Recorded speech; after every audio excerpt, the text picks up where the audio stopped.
수빈아, 미안하다. 조옥래 할머니의 떨리는 목소리가 거실에 울려 퍼졌습니다. 이수빈은 손에 든 낯선 영수증을 바라보며 온몸이 얼어붙었는데요.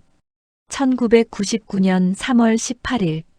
자신이 태어난 지 3일 후. 그리고 김수정이라는 전혀 모르는 이름. 이게 대체 무슨 뜻이에요? 이수빈의 떨리는 목소리에 아무도 대답하지 못했습니다. 아버지 이상철은 바닥에 주저앉아 울고 있었고, 오빠 이지혁은 창백한 얼굴로 고개를 돌렸던 거죠. 수빈이는 너희 친동생이 아니야. 조옥래의 그 한마디가 떨어지는 순간 이수빈의 세상이 무너지기 시작했습니다.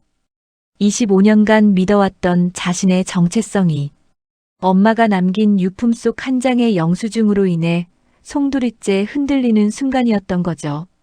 대체 무슨 일이 있었던 걸까요? 새벽 4시 병원 장례식장 앞 주차장에는 차가운 안개가 내려앉아 있었습니다. 택시 사고로 세상을 떠난 아내 김다정을 떠올리며 이상철은 차 안에서 꼼짝도 하지 못하고 있었는데요. 핸들을 붙잡은 그의 손은 하얗게 질려 있었고 입술은 바들바들 떨리고 있었습니다. 왜 하필 그날 택시를 탔을까? 이상철의 목소리는 공허했습니다. 평생을 함께 산 아내가 이제는 차가운 영정. 사진 속에만 남아있다는 현실을 도저히 받아들일 수가 없었던 거죠. 장남 이지혁은 아버지 옆 조수석에 앉아 그 모습을 지켜보고 있었습니다. 아무리 마음을 다잡으려 해도 어머니가 남긴 빈자리와 가족의 상실감이 가슴을 무겁게 짓눌렀는데요.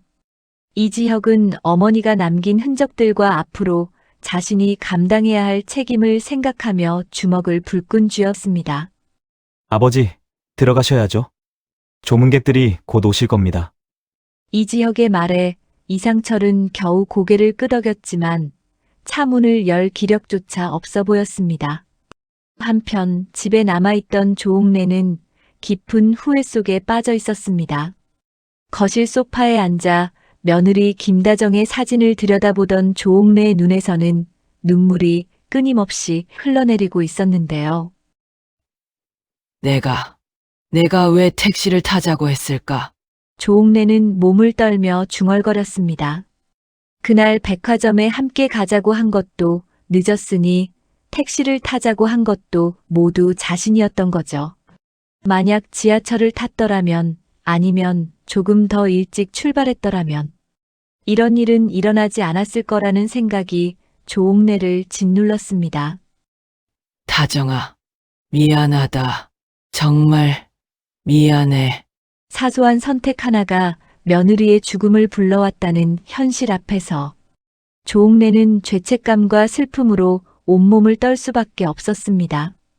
그때 고성이가 단호한 목소리로 막았지만 박영란은 고성이의 팔을 뿌리치고 현관문으로 향했습니다. 영라야, 어디 가려고 그래? 장례식장이요. 내가 가야 해요. 제발 경호아, 양심 좀 지켜! 고성이는 필사적으로 박영란을 말렸지만 박영란은 단호했습니다. 마음속에는 며칠 전 이지환과 매몰차게 헤어진 날의 분노와 동시에 고성이를 증오하는 복잡한 감정이 뒤섞여 있었던 거죠. 엄마, 나 진짜 가야 해. 박영란은 고성이를 뒤로 한 채 집을 빠져나왔습니다. 새벽 공기가 차갑게 얼굴을 때렸지만 그녀는 멈추지 않고 택시를 잡아탔습니다. 장례식장은 무겁고 정적이 감도는 새벽 공기로 가득했습니다. 차남 이지환과 막내 이수빈은 서로를 의지하며 어머니의 마지막 모습을 바라보고 있었는데요. 이지환은 굳은 표정 속에서도 눈가가 붉어졌고 이수빈은 손으로 얼굴을 가린 채 슬픔을 억누르며 어머니의 영정 사진을 응시했습니다. 엄마, 정말 안 돌아오시는 거죠? 이수빈의 떨리는 목소리에 이지환은 아무 대답도 하지 못했습니다. 그저 동생의 손을 꽉 잡아줄 수밖에 없었죠. 그때 지은호도 조용히 장례식장 문을 열고 들어왔습니다. 지은호는 가족들을 지나치게 방해하지 않으면서 조용히 상실감과 슬픔 속에 잠긴 분위기를 지켜보았는데요. 이지혁과 눈이 마주치자 지은호는 고개를 숙여 묵내를 올렸습니다. 이지혁은 잠시 지은호를 바라보다가 고개를 끄덕였습니다. 말은 필요 없었습니다. 그 순간 두 사람 사이에는 복잡한 감정이 흐르고 있었지만 지금은 슬픔을 함께하는 것이 우선이었던 거죠. 박영란은 몰래 장례식장에 도착해 김다정의 영정 사진을 멀리서 바라보았습니다. 마음속에는 억눌린 감정과 슬픔이 가득했는데요. 고성희의 통제에서 벗어났지만 마음이 편하지는 않았습니다. 김다정 씨, 미안해요. 정말 미안해요. 박영란은 속으로 중얼거렸습니다. 가족과 고성희 사이의 복잡한 감정, 상실감, 그리고 앞으로 펼쳐질 갈등이 그녀의 마음속에 이미 깊은 파동을 일으키고 있었던 거죠. 조옥래는 여전히 후회 속에서 몸을 떨었습니다. 택시를 타자고 한 건 나였어. 내가 조옥래는 선택의 결과를 받아들여야 했습니다. 이미 바꿀 수 없는 사실 앞에서 마음속으로 조용히 며느리에게 미안함을 속삭였던 거죠. 장례식 마지막 날 밤 조문객들은 하나둘 떠났습니다. 빈소에 남은 촛불과 국화 냄새만이 여전히 공간을 채우고 있었는데요. 이상철은 조문객들이 모두 돌아간 뒤에도 자리를 뜨지 못했습니다. 김다정의 영정 사진 앞에 앉아 아무도 없는 빈소를 바라보고 있었죠. 손에는 아직도 식지 않은 종이컵 커피가 들려 있었지만 그는 한 모금도 마시지 않았습니다. 여보, 내가 당신한테 한 번이라도 고맙다고 말한 적 있었나? 이상철의 목소리는 바닥에 떨어지는 먼지처럼 작고 무력했습니다. 아무런 대답도 없는 공기 속에서 이상철은 눈을 감았는데요. 결혼 후 30년 동안 늘 당연하게 곁에 있던 사람. 아침마다 차려준 따뜻한 국 한 그릇, 빨래개는 작은 소리, 나란히 걸어가던 길. 그 모든 사소한 순간들이 이제는 모두 기억 속에만 존재했습니다. 이상철은 영정 사진에 손을 뻗어 차가운 유리를 만졌습니다. 이제 나 혼자야? 당신 없이는. 말끝이 울컥하며 끊겼습니다. 그는 그 자리에서 그대로 두 손으로 얼굴을 감싸며 어린아이처럼 울었는데요. 환갑이 넘은 남자의 울음소리는 빈소를 가득 채웠습니다. 문 밖에서 이 장면을 지켜보던 이지혁은 조용히 문을 닫았습니다. 아버지의 울음을 더 이상 듣지 못하도록 그가 홀로 감당할 공간을 남겨주기 위해서였던 거죠. 이지혁은 복도 벽에 등을 기대고 천장을 올려다봤습니다. 눈물이 흘러내리는 것을 억지로 참으며 주먹으로 벽을 쳤는데요. 엄마, 왜 이렇게 가셨어요? 장례식이 끝난 다음 날 저녁, 이수빈은 검은 코트를 입고 한강공원에 나갔습니다. 밤 기온이 차가웠지만 지금은 그 차가움이 필요했던 거죠. 이수빈은 휴대폰을 꺼내 짧은 메시지를 보냈습니다. 오빠, 잠깐만 볼 수 있을까요? 10분도 안 걸려요. 얼마 지나지 않아 검은 벤츠가 조용히 도착했습니다. 멀리서 오는 헤드라이트가 번져 보였고 차가 서자 박성재가 문을 열고 내렸는데요. 수빈아, 조용하지만 확실한 목소리였습니다. 이수빈은 입술을 물고 고개를 들었는데요. 눈가가 금방이라도 울 것처럼 붉어져 있었습니다. 둘은 말없이 강변 쪽 벤치에 앉았습니다. 멀리 다리 위를 지나는 차들의 불빛이 흔들리고 있었죠. 이수빈이 먼저 입을 열었습니다. 오빠, 엄마가 갑자기 떠난 게 아직도 믿기지가 않아요. 목소리가 떨렸습니다. 오늘 아침에 습관처럼 엄마 방문 열다가 텅 비어 있는 거 보고 그냥 주저앉았어요. 박성재는 천천히 이수빈의 손을 잡았습니다. 아무도 보지 않는 어둠 속 그 손길은 말보다도 따뜻했는데요. 괜찮아. 박성재가 낮게 말했습니다. 아니, 괜찮지 않죠. 하지만 내가 여기 있는 동안만은 내가 괜찮게 해줄게. 그 순간 이수빈은 말없이 눈물을 흘렸습니다. 소리도 없이 그냥 콧등부터 천천히 눈물이 흘러내렸던 거죠. 엄마 없으면 우리 집은 아빠도 할머니도 오빠들도 말이 없어요. 이수빈은 끝내 울음을 삼키며 말했습니다. 다 너무 무서워요.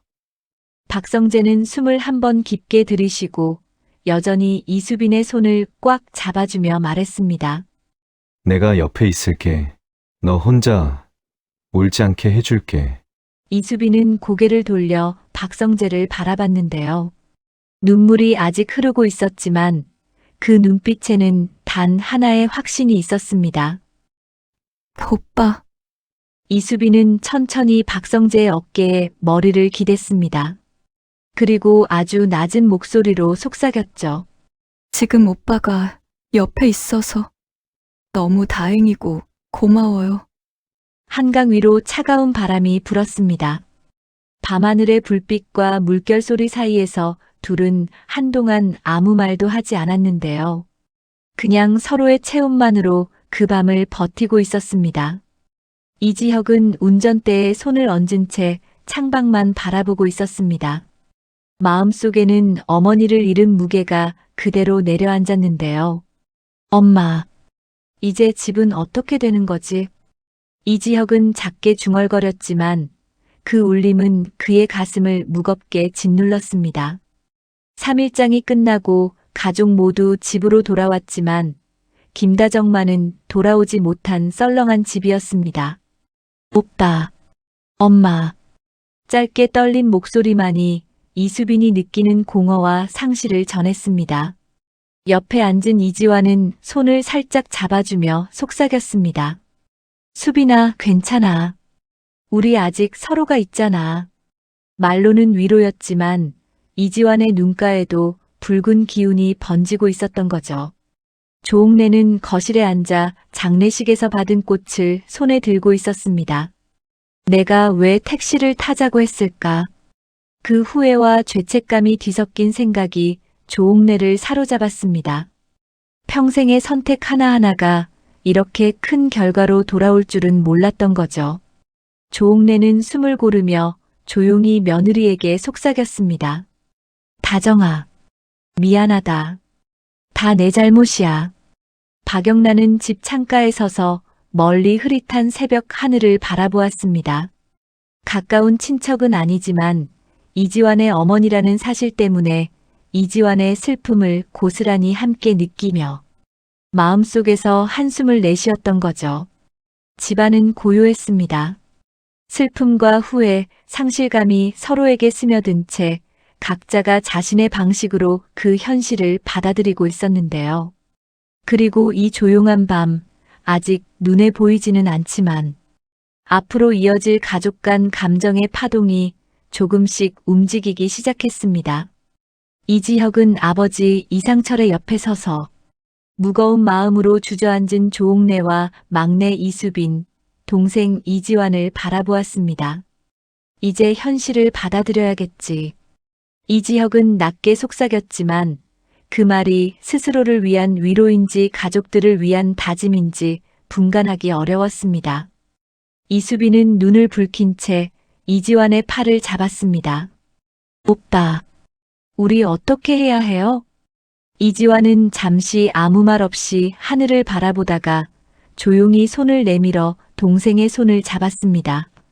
그냥 엄마가 우리한테 남긴 걸 기억하면서 살아야지. 조옥래는 머리를 감싸쥐고 흐느꼈습니다. 다 내 잘못이야. 조옥래는 말을 잇지 못하고 몸을 떨었습니다. 이지혁은 한참을 그 모습을 바라보다가 조심스럽게 조옥래의 어깨를 감싸며 말했는데요. 할머니, 이제 괜찮아요. 우리 엄마가 원했던 건 우리가 서로를 지키면서 살아가는 거예요. 슬픔과 공허, 그리고 상실감이 서로의 마음속에서 부딪히며 아직 정리되지 않은 감정들이 뒤엉켰습니다. 그럼에도 가족들은 서로를 의지하며 차가운 새벽 공기 속에서 작게나마 위로를 나누었던 거죠. 이지혁은 깊은 한숨을 내쉬며 생각했습니다. 엄마는 이제 없지만 우리가 서로를 지켜야 해. 절대 잊지 않을 거야. 한편 막내 이수빈은 손에 쥔 손수건을 꾹 쥐고 눈을 감았습니다. 슬픔 속에서도 마음 한편에는 오빠들이 있는 지금 이 순간이 작은 안식처럼 느껴졌던 거죠. 그들은 아직 상실감 속에 있었지만 서로의 존재만으로 조금씩 버틸 힘을 얻고 있었습니다. 며칠 후 겨울 오후 공원 벤치에는 이상철이 홀로 앉아 있었습니다. 아내 김다정이 떠난 후 처음으로 집 밖으로 나온 날이었는데요. 낡은 목도리를 괜히 손끝으로 만지작거리며 이상철은 한동안 말을 잃고 있었습니다. 그 목도리는 김다정이 직접 짜준 것이었죠. 이지혁이 옆에 조심스럽게 앉았지만 쉽게 말을 꺼내지 못했습니다. 이상철은 허공만 바라보다가 조용히 입을 열었는데요. 지혁아, 엄마는 늘 외출하는 나한테 조심하라는 말을 건넸는데 정작 난 엄마한테 아무 말도 못하고 떠나보냈어. 이상철의 목소리는 떨리고 있었습니다. 집안은 너무 조용했고 밤 냄새도 사람 소리도 사라진 채 텅 빈 공간이 되어버린 지 오래였던 거죠. 그것이 가장 두려웠습니다. 이지혁이 조심스레 물었습니다. 아버지, 엄마가 좋아하던 장미 화분을 집안에 다시 들여놓을까요? 이상철은 고개를 저으며 말했습니다. 그대로 두자. 혹시 돌아올까 싶으니까. 그 말에 이지혁은 눈시울이 붉어졌습니다. 공원의 차가운 공기가 스며들며 결국 이지혁은 눈물을 터뜨리고 말았는데요. 이상철은 아무 말 없이 아들의 손을 잡아주었습니다. 그날의 공기는 유난히 싸늘했지만 서로의 체온만은 분명히 느껴졌던 거죠. 한편 저녁 무렵 카페에는 이수빈이 앉아 있었습니다. 눈물 자국이 선명한 얼굴로 고개를 숙인 채 이수빈의 앞에는 박성재가 따뜻한 물 한 잔을 건네고 있었는데요. 이수빈은 말하려 할 때마다 울음부터 터졌습니다. 집안에 남은 어머니의 빈자리를 견딜 수 없다고 아무렇지 않게 있었던 그 자리의 공백이 자신을 매일 무너뜨린다고 흐느끼듯 말했습니다. 여행을 가자고. 겨울에 시간을 내서 함께하자고 말이라도 할 걸 그랬어요. 후회가 밀려왔습니다. 박성재는 어떤 조언도 하지 않고 그저 조용히 듣고 있었는데요. 이수빈의 손을 잡아준 뒤에야 그는 담담히 말했습니다. 수빈아, 말하지 못한 후회는 평생 남을 거야. 하지만 오늘 내가 나한테 털어놓은 이야기만큼은 내가 기억할게. 이제는 내가 곁에서 함께할게. 이수빈은 박성재의 품에 기대 울음을 멈추지 못했습니다. 엄마가 없는 집으로 돌아가는 것이 무섭다고 떨리는 목소리로 말했을 때 박성재는 매일 데려다 주겠다고 단호하게 약속했던 거죠. 매일 데려다 줄게. 혼자 두지 않을게. 그 말이 거창한 위로는 아니었지만 그 순간만큼은 이수빈이 기대고 싶은 진심이었습니다. 카페의 따뜻한 조명 아래 슬픔은 조금씩 다른 형태의 온기로 변해가고 있었던 거죠. 늦은 밤 이수빈은 겨우 눈물을 닦고 카페에서 나섰습니다. 문이 닫히는 소리가 잦아들 무렵 박성재는 그 자리에 잠시 서 있었는데요. 테이블 위에는 아직 식지 않은 커피가 그대로 남아 있었습니다. 박성재는 생각을 정리할 시간이 필요했지만 지금은 이수빈의 뒤를 지켜보는 게 더 중요했습니다. 그는 외투를 들고 곧장 이수빈을 따라 밖으로 나섰던 거죠. 반면 도시 반대편에서는 고성이가 조용한 병원 복도에 서 있었습니다. 고요 속에서 들리는 것은 심장 모니터의 일정한 소리뿐이었는데요. 침대에 누워있는 한우진은 아직 깊은 잠에 빠져 있었고 팔에는 링거줄이 섬세하게 연결되어 있었습니다. 평소 승부에 집착하고 계산적인 고성이었지만 아들을 바라보는 순간만큼은 고집도 자존심도 모두 사라졌던 거죠. 간호사가 다가와 말했습니다. 오늘 상태가 나쁘지 않습니다. 하지만 고성희의 표정은 쉽게 풀리지 않았습니다. 손끝이 조금 떨렸는데요. 얼마나 더 있어야 안정될까요? 고성희가 조심스레 물었고 간호사는 회복에는 시간이 필요하다고 반복했습니다. 그 말은 이미 며칠 동안 수도 없이 들었던 말이었죠. 좌우를 살핀 고성희는 조용히 의자에 앉아 한우진의 손을 잡았습니다. 이곳에서는 누구에게도 보여주지 않을 얼굴이었는데요.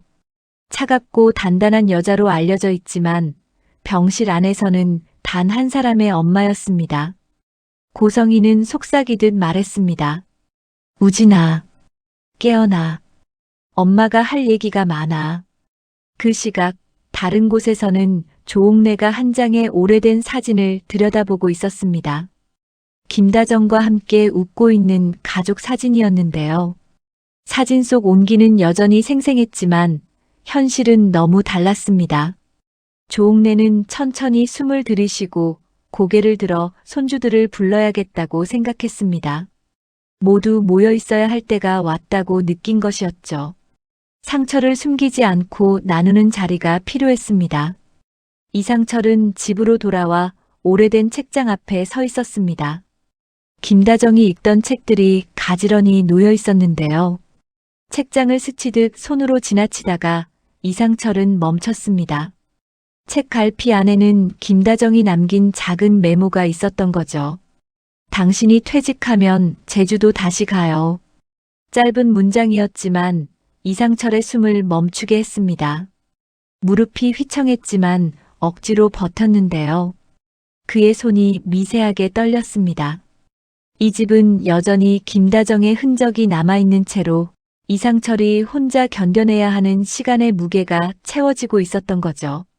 그때 책 사이에서 낯선 종이 한 장이 떨어졌습니다.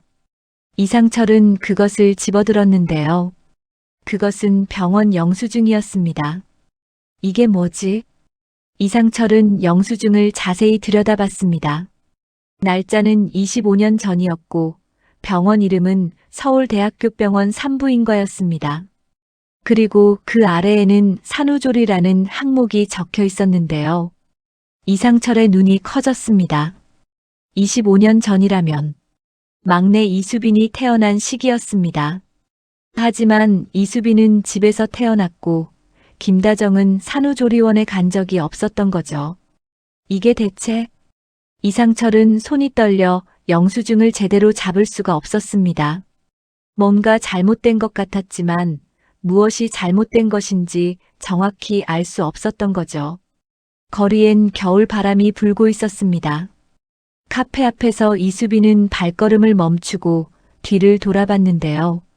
박성재의 얼굴이 무표정했지만 눈빛은 단단했습니다. 오빠, 오늘 정말 고마워요. 이수빈이 힘겹게 말했습니다. 박성재는 잠시 망설이다가 고개를 끄덕였는데요. 고마운 건 내가 해야지. 너 혼자 울게 하지 않을 거야. 박성재의 목소리는 평소보다 낮고 차분했습니다. 거리의 조명이 길게 두 사람의 그림자를 끌고 갔는데요. 차가운 밤 공기 속에서 작은 약속이 만들어지고 있었습니다. 그것은 누구도 아직 알지 못하는 관계의 시작이었고 조용히 서로에게 스며드는 감정의 첫걸음이었던 거죠. 며칠 후 아침 빛이 거실 커튼 사이로 스며들며 조용히 집안을 적셨습니다. 라일락 향은 여전히 남아있었지만 이제는 그 향마저도 슬픔을 감추지 못했는데요. 이지혁은 거의 잠들지 못한 채 밤을 보냈습니다. 새벽 5시에 일어나 거실을 정리하고 식탁을 닦고 어머니가 좋아하던 디퓨저 위치까지 바꿔놓았던 거죠. 이유는 하나였습니다. 누군가는 이 집을 버티게 만들어야 해. 현관문이 조심스럽게 열렸습니다. 낮은 발소리, 숨죽인 기척. 이수빈과 이지환이었습니다. 이수빈의 눈은 많이 부어 있었는데요. 전날 밤 박성재와 긴 통화를 했지만 집에 들어오는 순간부터 참았던 감정이 다시 목끝까지 차올랐습니다. 이지화는 말없이 신발을 벗은 뒤 한참을 가만히 서서 거실벽에 걸린 가족 사진을 바라봤습니다. 제주도 바닷가에서 찍은 사진. 해맑게 웃던 어머니 김다정의 모습. 그게 이제는 마지막으로 남은 표정이라는 현실이 갑자기 두 사람을 덮쳤던 거죠. 이지화는 아무 말도 할 수 없었습니다. 그저 숨을 들이쉬고 거실로 가서 무너져 앉았는데요. 그때 방에서 문이 열렸습니다. 이상철이었습니다. 평소보다 훨씬 야위어 보였는데요. 눈가는 충혈되어 있었고 피부 톤은 하루 만에 몇 년 늙은 것처럼 어두웠습니다. 이상철은 말을 꺼내는데도 시간을 들였습니다. 아침, 먹자. 짧고 얇은 목소리였습니다. 그 말에는 이 집안에서 어른이 버텨야 하는 책임이 고스란히 담겨 있었던 거죠. 이지혁은 미역국 냄비를 조심스럽게 식탁에 올렸습니다. 어머니가 생일마다 끓이던 그대로 고기 대신 바지락을 넣고 오래 끓인 방식이었는데요. 현관문이 또 열렸습니다. 이번에는 조옥래 할머니였습니다. 무거운 장바구니를 들고 들어온 조옥래는 어제 밤새 내가 택시 타자고 했어를 되뇌며 울었던 흔적이 역력했습니다. 조옥래는 식탁에 놓인 미역국 냄비를 보고 입술을 꽉 깨물었습니다. 다정이가 이런 날도 밥은 먹으라 했지. 그러면서 주방으로 천천히 이동해 숟가락을 꺼내기 시작했는데요. 이수빈은 그 모습을 보자 참았던 울음이 터질 듯 했습니다. 주방 한켠 탁자 위에는 해외에서 보낸 편지 한 통이 놓여 있었습니다. 외할아버지 김장수의 편지였는데요. 지여가 비행기표를 바로 끊으려 했는데 현재 고령자라 의사가 며칠만 기다리라고 한다. 다정이 영정 앞에 꼭 인사하고 갈게. 너희들 서로 의지하고 있어라. 평소 말수가 적은 노인이었지만 글자 하나하나에 억지로 삼킨 눈물과 후회가 묻어 있었습니다. 그 편지 본 순간 이상철은 눈을 감았는데요. 그는 아내보다 더 오래 살게 될 줄 몰랐던 거죠. 그가 사랑했던 여인은 이제 이 세상에 없다는 것을 받아들이려 애쓰고 있었습니다. 먹자. 이상철이 다시 한번 말했습니다. 가족들은 조용히 숟가락을 들었는데요. 미역국의 김이 천천히 올라오고 식탁 위에는 밥 떠먹는 소리만 아주 작게 울렸습니다. 이지혁은 그 모습을 보고 마음속으로 다짐했습니다. 이 집은 아직 무너지지 않았어. 오늘만은. 이수빈은 숟가락을 들고 있다가 문득 머리를 떨궜습니다. 엄마 생각 계속 나요. 그 말에 아무도 반박하지 않았습니다. 그저 다들 같은 마음이었던 거죠. 이지화는 조용히 이수빈의 손등을 잡았습니다. 말없이 그저 서로의 체온으로 버티는 시간이었습니다. 조옥래는 그 옆에서 밥을 뜨다가 멈춰서 작은 목소리로 중얼거렸습니다. 다정아, 내가 있어야 할 자리인데. 그 순간 어떤 위로도 필요 없었고 어떤 비밀도 드러나지 않았습니다. 그저 가족이 다시 함께라는 사실만이 유일하게 의미가 있었던 거죠. 아무도 울음을 크게 터뜨리지 않았습니다. 다만 모두가 조용히 동시에 슬퍼하고 있었습니다. 이지혁은 식탁 끝에 앉아 있었습니다. 자리에 둘러앉은 가족들의 얼굴을 천천히 훑었는데요. 외할아버지 김장수의 자리가 비어 있었습니다. 늘 한자리 차지하던 빈 의자가 낯설게 느껴졌던 거죠. 외국에서 급히 돌아올 수 없다는 편지를 받은 뒤로 그 자리는 식탁 한쪽에 깊은 그림자를 드리우고 있었습니다. 아버지 이상철은 말없이 물만 마셨습니다. 손등에 핏줄이 도드라졌고 컵은 거의 비어가고 있었는데요. 김다정이 없는 식탁에 아직 적응하지 못한 듯 눈을 마주치지 않으려 했습니다. 할머니 조옥래는 괜히 반찬 위치를 계속 바꾸며 손을 바쁘게 움직였습니다. 조용해질 틈을 만들지 않으려는 듯 보였는데요. 이수빈도 덩달아 억지로라도 분위기를 띄우려 했습니다. 오빠, 이번에 촬영 들어간 브랜드에서 협찬 제안 왔어요. 잘하면 주말에 쇼케이스도. 하지만 말끝을 흐린 채 젓가락을 내려놓았습니다. 아무도 반응하지 않자 표정이 금세 굳었던 거죠. 이지환은 의자 등받이에 몸을 기댄 채 묵묵히 식탁을 바라보고 있었습니다. 눈 밑에 피곤이 내려앉았고 말을 꺼낼 생각도 없어 보였는데요. 며칠 전 박영나와의 일과 김다정의 사고 이후 그의 무표정에는 작은 균열이 생겨 있었습니다. 이지혁은 조용히 호흡을 가다듬었습니다. 지금 이 자리에서 누군가는 말을 시작해야 했던 거죠. 아버지. 이지혁이 낮고 안정된 목소리로 불렀습니다. 엄마 장례 절차는 이제 거의 정리됐습니다. 내일부터는 집도 조금씩 정리하고 의논할 거 의논해요. 이상철은 그제야 고개를 들었습니다. 그래. 내가 알아서 해라.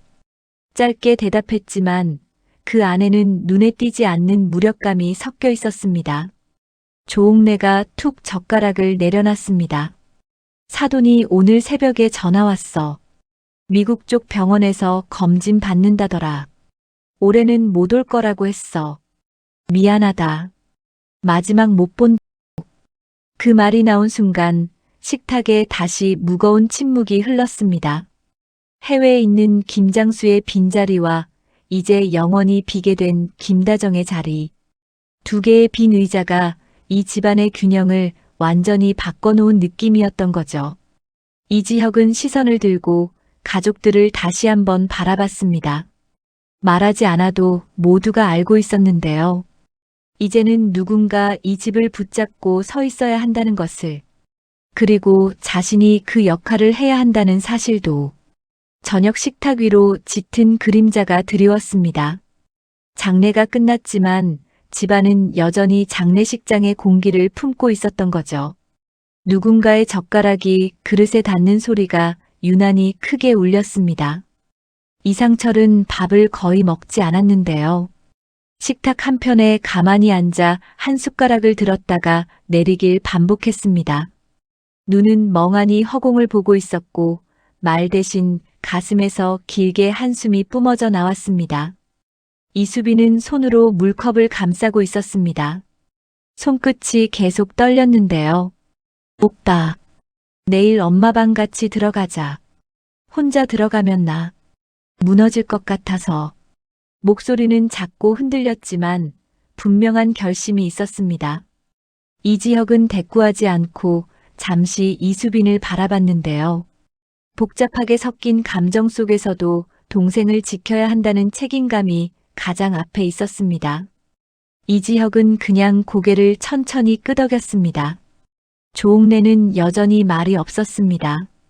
식탁 한쪽을 손끝으로 천천히 두드리며 눈물을 참는 대신 소리로 감정을 내보내는 사람이었는데요. 다정이 저녁 먹으라고 부르던 목소리. 아직도 들리는 것 같구나. 조옥래의 말은 거의 속삭임에 가까웠습니다. 그때 이지혁의 휴대폰이 울렸습니다. 낡은 벨소리처럼 울리는 소리가 조용한 집안에 퍼졌는데요. 이지혁이 자리에서 일어나 수화기를 들었습니다. 여보세요. 잠깐의 침묵. 그리고 아주 낯익은 목소리가 들렸습니다. 지혁 선배. 이지혁은 순간 말을 잃었습니다. 지은호였는데요. 지은호가 말하는 숨소리조차 떨리고 있었습니다. 장례식장에서 제대로 인사도 못 드렸어요. 지금 괜찮아요? 아니, 괜찮지 않겠지만.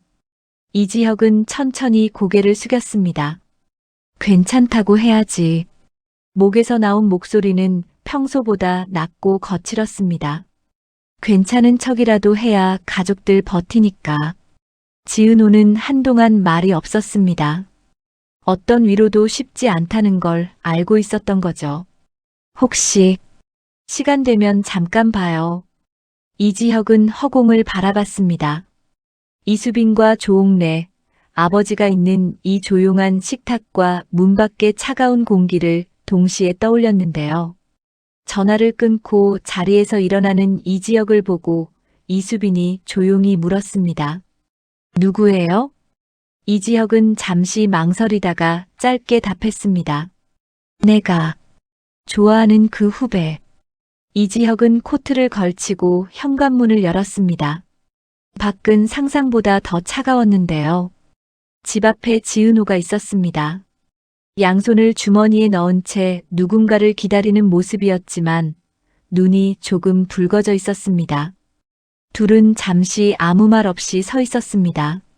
말을 찾기보다 서로의 표정에서 무너진 하루를 읽었던 거죠. 지은호가 먼저 조심스럽게 말했습니다. 오늘 정말 힘들었죠? 이지혁은 천천히 고개를 끄덕이며 아주 짧게 대답했습니다. 흥. 그리고 그 짧은 한마디로도 하루치의 감정이 무너져 내리는 느낌이었습니다. 지은호는 코트 주머니에서 뭔가를 꺼냈습니다. 편의점에서 산 따뜻한 캔커피였는데요. 이거라도 일단 들고 있어요. 손 시려 보여서. 이지혁은 커피를 받아들며 뜨거운 온기를 느꼈습니다. 그리고 거의 처음으로 그날 하루 동안 숨을 제대로 내쉬었던 거죠. 오늘은 눈물 대신 숨으로 버티는 밤이었습니다. 그리고 그 옆에는 무언가 말할 수 없는 마음을 묵묵히 받아주는 사람이 서 있었던 거죠. 차가운 밤 공기가 얼굴에 닿았습니다. 집 앞 도로는 조용했고 가로등 불빛 아래 먼지들이 천천히 내려앉는 것처럼 보였는데요. 지은호와 이지혁은 말없이 길을 걸었습니다. 딱히 목적지가 있는 것도 아니었습니다. 둘 다 알고 있었죠.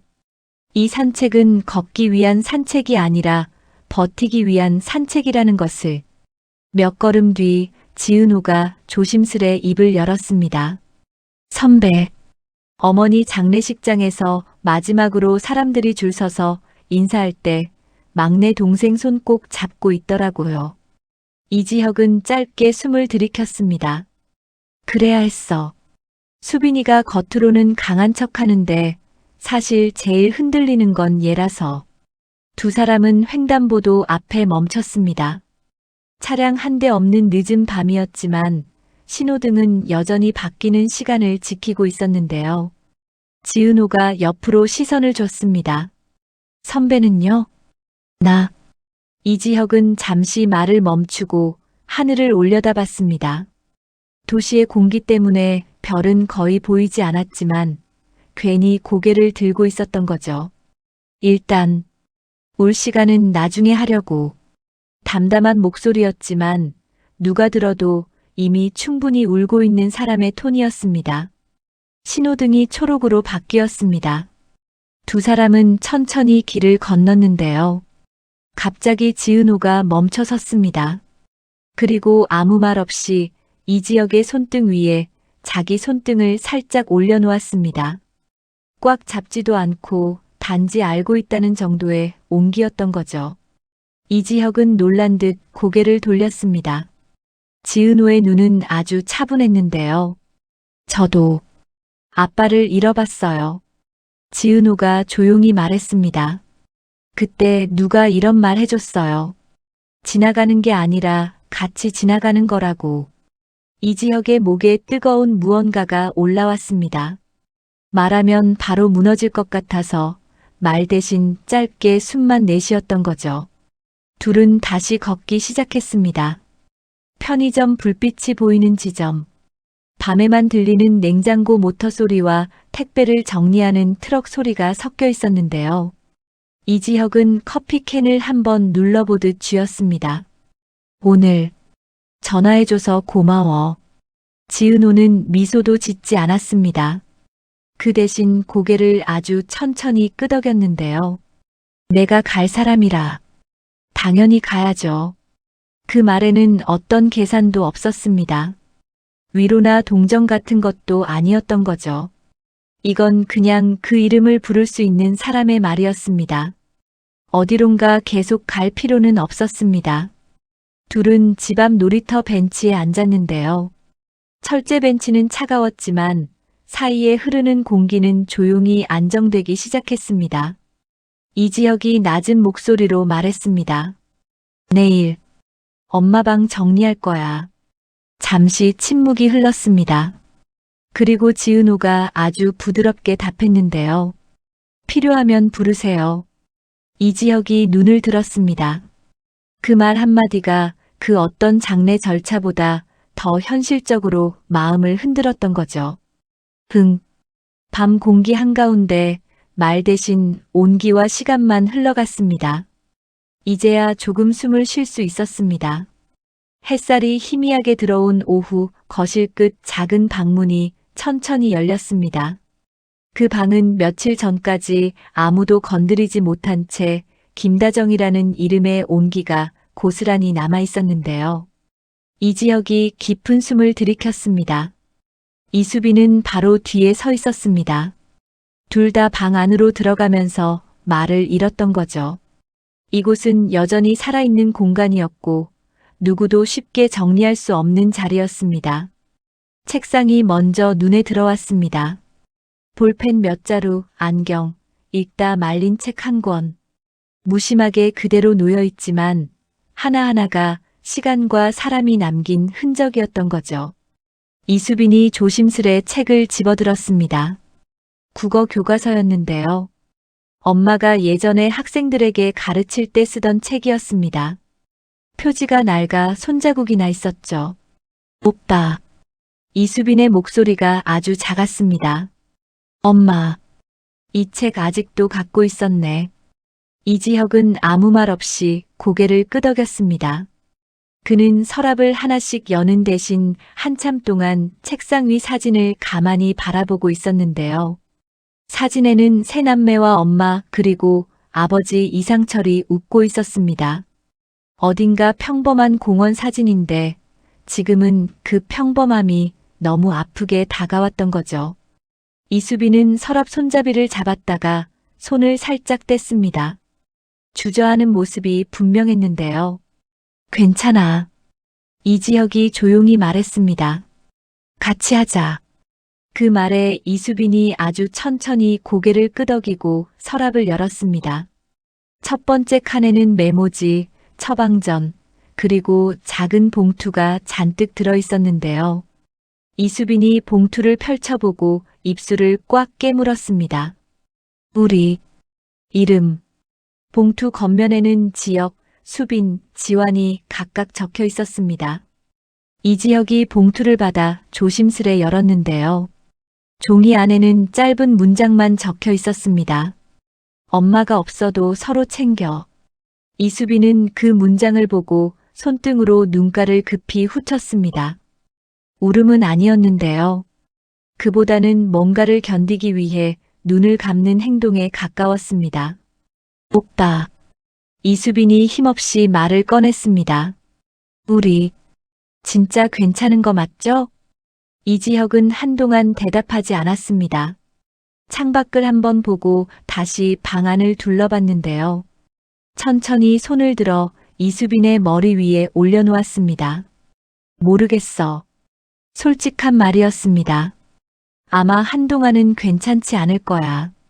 이수빈은 놀란 듯 이지혁을 바라봤습니다. 그런데 그 다음 말이 더 조용하게, 확실하게 내려왔는데요. 그래도 우리 셋은 잘 버틸 거야. 그 말에 이수빈은 숨을 크게 들이켰습니다. 눈이 빨갛게 변해 있었지만 울지는 않았던 거죠. 방 한가운데 작은 상자가 눈에 띄었습니다. 옷장이 아닌 바닥에 조용히 놓인 상자였는데요. 이수빈이 상자를 열었습니다. 아이들 어릴 때 그린 그림, 유치원에서 만든 도자기, 컵, 그리고 작은 반지갑. 그 속에서 붉은 실이 삐져나와 있었습니다. 이수빈이 실을 손가락으로 살짝 당겼습니다. 붉은 실이 바닥에 길게 흘러내렸던 거죠. 이지혁이 그 모습을 보고 말했습니다. 엄마가 이 실로 항상 재봉했잖아. 바지 기장 줄여주고 가방 고쳐주고 수빈이 내 인형도 이거로 수선하고 이수빈은 웃음인지 울음인지 모를 표정을 지었습니다. 맞아. 초등학교 때 손 떨면서 곰돌이 귀 붙여줬었지. 그 말에 잠시 방 안이 조용해졌습니다. 진짜 기억이 살아 움직이는 것처럼 느껴졌던 거죠. 이지혁이 상자 속을 하나씩 정리하기 시작했습니다. 그리고 아주 작은 목소리로 말했는데요. 수빈아, 우리 이거 버리지 말자. 엄마 거는 천천히 정리하자. 이수빈은 고개를 끄덕이면서 붉은 실을 조심스레 감아 상자 안에 다시 넣었습니다. 나도 천천히 하고 싶어. 문 밖에서 거실의 초침 소리가 또박또박 울렸습니다. 시간은 흐르는 중인데 이 방 안마는 여전히 과거에 머무는 것 같았던 거죠. 이수빈은 마지막으로 방을 한번 천천히 둘러봤습니다. 그리고 아주 작은 목소리로 속삭였는데요. 엄마, 우리 잘 있을게. 이지혁은 대답하지 않았습니다. 대신 상자 뚜껑을 조용히 닫았던 거죠. 그때 상자 밑바닥에서 또 다른 종이 한 장이 눈에 띄었습니다. 이지혁이 그것을 집어들었는데요. 그것은 오래된 병원 영수증이었습니다. 날짜는 25년 전. 그리고 병원 이름은 서울대학교병원 산부인과였던 거죠. 이지혁의 눈이 커졌습니다. 그리고 그 아래에는 산후조리라는 항목과 함께 낯선 이름이 적혀 있었는데요. 김수정. 이지혁은 그 이름을 보고 숨이 멎는 것 같았습니다. 김수정. 그건 엄마 김다정의 이름이 아니었던 거죠. 이수빈이 옆에서 물었습니다. 오빠, 그게 뭐예요? 이지혁은 손이 떨려 영수증을 제대로 잡을 수가 없었습니다. 뭔가 잘못된 것 같았지만 무엇이 잘못된 것인지 정확히 알 수 없었던 거죠. 이건 이지혁의 목소리가 떨렸습니다. 이건 대체 뭐지? 25년 전의 영수증, 낯선 이름, 그리고 엄마의 방에서 발견된 비밀. 모든 사건의 시작이 바로 이 순간부터였습니다. 이수빈이 다가와 영수증을 들여다봤습니다. 그리고 그 순간 이수빈의 얼굴도 창백해졌던 거죠. 이건 산부인과 영수증이잖아요.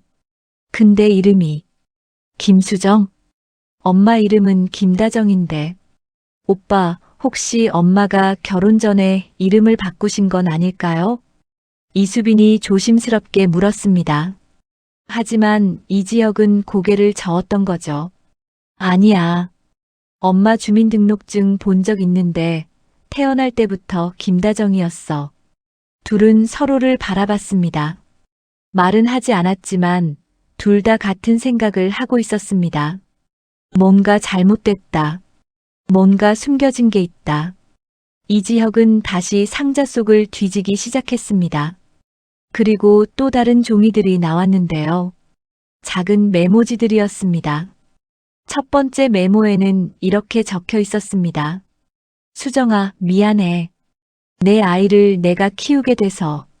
두 번째 메모에는 우리 딸을 보내고 같은 날 태어난 아이를 안았을 때 이게 운명인가 싶었어. 세 번째 메모에는 지혁이가 알면 어떻게 될까? 수빈이가 알면, 우리 친딸이 죽은 걸 알면. 이지혁의 손이 심하게 떨리기 시작했습니다. 이수빈은 그 메모들을 보고 입을 막았는데요. 오빠, 이게 무슨 뜻이에요? 엄마가 우리한테 뭘 숨기신 거예요? 친딸이 죽었다는 게. 이지혁은 대답할 수 없었습니다. 머릿속이 복잡하게 돌아가기 시작했던 거죠. 25년 전, 이수빈이 태어났을 때, 병원, 그리고 낯선 이름, 수빈아. 이지혁이 천천히 입을 열었습니다. 내가 태어난 게 정확히 언제였지? 1999년 3월 15일이요. 왜요? 이지혁은 영수증의 날짜를 다시 확인했습니다. 1999년 3월 18일. 이수빈이 태어난 지 3일 후였던 거죠. 이거 내가 태어난 지 3일 뒤 영수증이야. 그 말에 이수빈의 얼굴이 더욱 창백해졌습니다. 둘은 한동안 아무 말도 할 수 없었는데요. 이지혁은 영수증과 메모들을 조심스럽게 챙겼습니다. 그리고 이수빈에게 말했죠. 수빈아, 이거 아무한테도 말하지 마. 일단 내가 확인해 볼게. 오빠, 근데 이게 대체 무슨... 모르겠어. 하지만 뭔가 이상해. 일단 아버지한테 물어봐야 할 것 같아. 이지혁은 방을 나와 거실로 향했습니다. 이상철은 여전히 식탁에 앉아 멍하니 있었는데요. 아버지, 이지혁이 조심스럽게 불렀습니다. 이상철은 고개를 들었지만 눈빛은 여전히 초점이 없었습니다. 아버지, 제가 엄마 방 정리하다가 이걸 발견했는데요. 이지혁은 영수증을 이상철 앞에 놓았습니다. 이상철은 영수증을 집어들고 한참을 들여다봤는데요. 그리고 그 순간 이상철의 얼굴이 굳어졌습니다. 손이 미세하게 떨리기 시작했던 거죠. 이게 어디서 나왔지? 엄마 방 상자 속에 있었어요. 아버지, 이게 뭐예요? 김수정이 누구예요? 이상철은 한동안 대답하지 않았습니다. 입술을 떨며 뭔가 말하려고 했지만 말이 나오지 않았던 거죠. 아버지, 이지혁이 다시 물었습니다. 그때 이상철이 천천히 입을 열었는데요. 나도 모르겠다. 예, 나도 이 이름을 처음 봐. 김수정이 누군지 모르겠어. 이상철의 목소리는 떨리고 있었습니다. 그리고 그의 눈에는 혼란과 두려움이 가득했던 거죠. 하지만 이 영수증은 내 엄마 방에서 나온 거라며? 네. 상자 속에 다른 메모들이랑 같이 있었어요. 그리고 아버지, 이지혁은 메모지를 꺼내 이상철에게 보여줬습니다. 이 메모에 우리 딸을 보내고라는 말이 있어요. 이게 무슨 뜻이에요? 이상철은 메모를 읽고 얼굴이 더욱 창백해졌습니다. 그리고 천천히 의자에 주저앉았는데요. 아버지, 수빈이가 태어났을 때 무슨 일이 있었던 거예요? 그때는 이상철의 목소리가 떨렸습니다. 내 엄마가 집에서 출산했어. 조산원 선생님이 와서 도와줬지. 그런데요? 아기가 숨을 쉬지 않았어. 그때 거실에 있던 조옥래가 다가왔습니다. 이상철과 이지혁의 대화를 들은 것 같았는데요. 무슨 일이야? 무슨 영수증? 조옥래가 물었습니다. 이지혁은 잠시 망설이다가 영수증을 조옥래에게 보여줬던 거죠. 조옥래는 영수증을 받아들고 한참을 들여다봤습니다. 그리고 그 순간 조옥래의 얼굴이 급격히 창백해졌는데요. 이게 어디서 나왔어? 조옥래의 목소리가 떨렸습니다. 평소와는 다른 뭔가 알고 있는 사람의 반응이었던 거죠. 할머니, 이게 뭐예요? 할머니 아세요? 이지혁이 물었습니다. 조옥래는 한동안 입을 열지 못했습니다. 손이 심하게 떨리고 있었는데요. 할머니, 이지혁이 다시 강하게 물었습니다. 그제야 조옥래가 천천히 입을 열었던 거죠. 이건 내 엄마가 평생 숨기려고 했던 거야. 뭘 숨기려고 했는데요? 조옥래는 이상철을 바라봤습니다. 이상철도 조옥래를 바라보며 고개를 끄덕였는데요. 이제는 말해야 할 때라는 듯이 그날 조옥래가 떨리는 목소리로 말하기 시작했습니다. 내 엄마가 집에서 딸을 낳았어. 하지만 그 아이는 태어나자마자 숨을 쉬지 못했어. 뭐라고요? 이지혁이 놀라 되물었습니다. 사산이었어. 탯줄이 목에 감겨서. 조산원 선생님이 최선을 다했지만 조옥래의 눈에서 눈물이 흘러내렸습니다. 내 엄마는 그날 미쳐버릴 것 같았어. 아기를 안고 울부짖으면서 왜 숨을 안 쉬냐고. 이상철도 그 기억을 떠올리며 눈물을 흘렸습니다. 그런데 그날 밤 조옥래가 계속 말했습니다. 김수정이라는 여자가 우리 집 문을 두드렸어. 김수정은 미혼모였어. 조옥래의 목소리는 점점 작아졌습니다.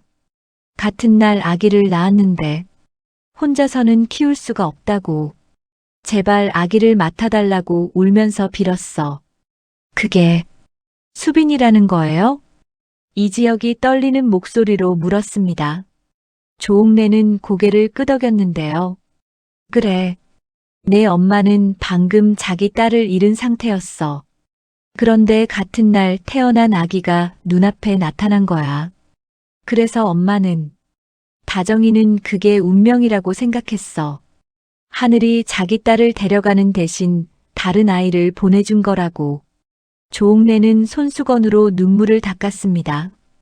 김수정은 병원에서 출산했어. 그 영수증은 그때의 것이야. 다정이는 김수정에게 돈을 주고 아이를 받았어. 그리고 출생신고를 자기 친딸로 했지. 그게 가능해요? 그때는 집에서 출산하는 경우가 많았어. 출생신고도 부모가 증명하면 됐으니까. 병원 기록도 필요 없었지. 이상철이 고개를 떨구며 말했습니다. 나도 그날 밤에야 알았어. 내 엄마가 이미 결정을 내린 뒤였지. 나는 반대할 수가 없었어. 왜요? 왜 반대 안 하셨어요? 내 엄마가 그 아기 없으면 살 수 없을 것 같았거든. 이상철의 목소리가 떨렸습니다. 방금 딸을 잃은 엄마가 같은 날 태어난 아기를 안고 있는데 어떻게 빼앗을 수가 있겠니? 이지혁은 그 자리에 주저앉았습니다. 머릿속이 하얗게 변했는데요. 그럼 수빈이는 너희 친동생이 아니야. 조옥래가 말했습니다. 하지만 25년을 함께 살았어. 피는 안 섞였을지 몰라도 다정이는 수빈이를 진짜 딸처럼 키웠어. 그럼 엄마가 낳았던 그 아이는 작은 항아리에 담아서 뒷산에 묻었어. 조옥래의 목소리가 흐느껴 나왔습니다. 이름도 지어주지 못했어. 내 엄마는 평생 그 아이한테 미안해했어. 이지혁은 눈물을 참을 수 없었습니다. 엄마가 평생 그런 비밀을 품고 살았다는 게, 그리고 어딘가에 묻힌 진짜 동생이 있었다는 게, 왜 우리한테 말 안 하신 거예요? 수빈이를 지키기 위해서였어. 이상철이 말했습니다. 내 엄마는 수빈이가 상처받을까봐 평생 그 비밀을 가슴에 묻고 살았던 거야. 심지어 김수정하고도 연락을 끊었어. 완전히 자기 딸로 키우기 위해서. 그때 방에서 나온 이수빈이 거실로 걸어 나왔습니다. 울고 있는 아버지와 오빠, 그리고 눈물 흘리는 할머니를 보며 이수빈이 물었습니다. 무슨 일이에요? 아무도 대답하지 못했습니다. 그저 이수빈을 바라볼 뿐이었던 거죠. 이수빈은 불길한 예감이 들었습니다. 그리고 조옥래가 천천히 입을 열었던 거죠. 수빈아, 미안하다.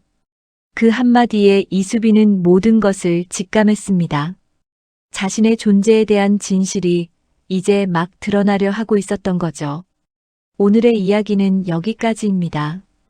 오늘도 제 이야기를 끝까지 들어주셔서 정말 감사드립니다. 혹시 영상이 마음에 드셨다면 아래 좋아요 버튼 한번 살짝 눌러주시고요. 구독하기와 알림 설정까지 해주시면 정말 큰 힘이 되고 보람이 됩니다. 날씨가 많이 쌀쌀해졌죠? 감기 조심하시고요.